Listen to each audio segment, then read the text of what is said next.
Aubonne Spring Day. This is a little short story that I wrote from a cafe in Aubonne on a writing residency in Geneva recently. And I begin with a few lines by T.S. Eliot. Down the passage which we did not take, towards the door we never opened. That's Eliot.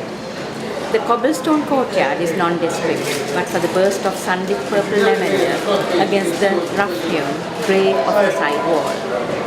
The old man sits hunched at a table for two at the far end. Threadbare trousers, old shoes, and a ragged overcoat.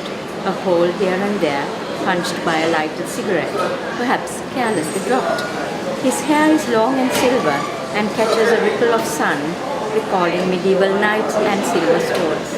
Silvery wine. He orders a croissant and coffee.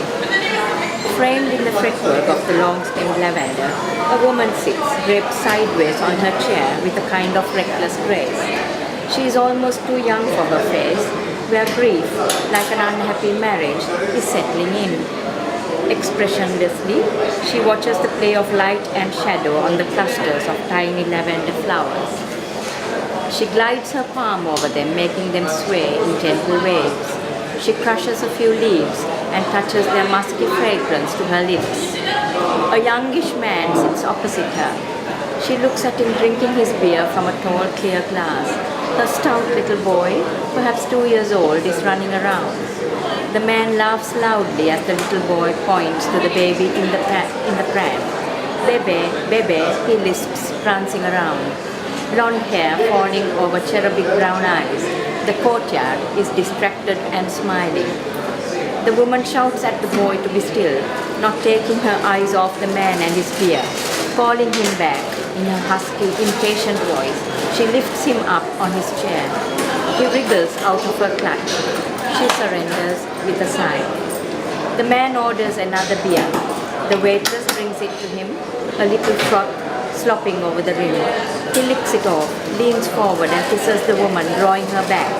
She tastes the froth greedily, looking for more. Restless, the little boy weaves between tables, further away. He stops at the entrance with its half-open gates and looks back at his mother, her skirt sliding up her legs, her eyes cleaving now to the beer-drinking man. And then he runs to the road.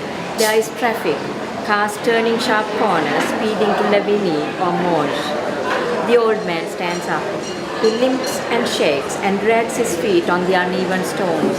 He reaches the gates. He catches the boy in one upward swing and lifts him into his arms. Confused and rebellious, the boy looks into bleary, red-rimmed, pocketed eyes. For an infinitesimal moment, he hides his face in the ragged overcoat. With a shudder, the man inhales the child. He shuffles across the courtyard and hands him back to his mother. She looks at the old man from afar, does not sense the near miss of little limbs torn and broken, pools of blood. But she thanks him anyway with her absent smile. He still stands at her side, slouching and inarticulate. The man with her squints up then, looking around as if he would pull up a chair. But encountering the woman's storm-filled eyes, he does nothing and returns to his beer. He must have been handsome once in a rakish kind of way.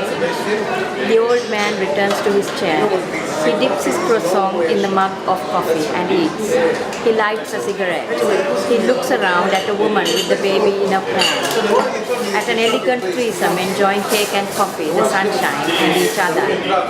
At the man now staring dejectedly into his glass, the innocent child sunk tiredly in his mother's lap.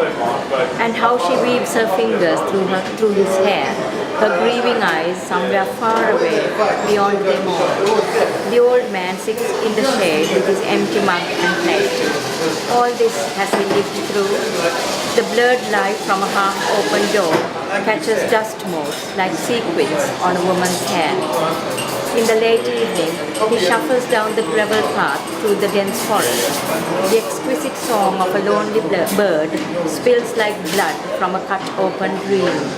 The old man mumbles and arcs his open palm around the hand of a little girl with tumbling curls. And suddenly, bending low, he lifts her up on his shoulders.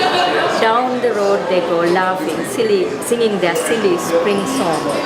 A bell clangs from a chapel nearby.